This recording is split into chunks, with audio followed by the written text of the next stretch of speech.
Terkait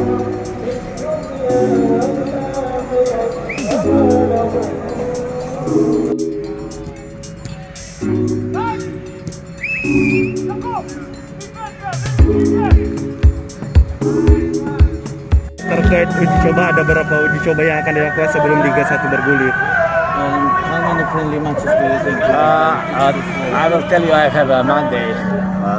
Pakapi trying to bring some second division team, and we trying to bring somebody else to match. But Monday, Tuesday, I can tell you. Now I cannot tell you nothing. We are trying. Sekarang mungkin hari Senin, hari Selasa dia bisa kasih tahu nanti. Kalau untuk tim yang dilawan, apakah tim yang memiliki selevel dengan PSM atau bagaimana? Is it gonna be on the same level as you guys, as PSM? I will be second division team. Mungkin katanya tim divisi 2. I don't know which level. Maybe they are better than us. Tapi ya mungkin saja katanya We are- tim yang selevel atau We just start serious training, just 2 days, 3 days. kita baru katanya 2-3 hari, baru 2-3 hari latihan. Untuk pertandingannya akan dilakukan di Makassar juga. Is it gonna be in Makassar, the friendly game? But I will tell you on the Monday, Tuesday. I don't know. I cannot. Nanti hari Senin, katanya dia masih terborgol tangannya. Coach, mungkin bisa diceritakan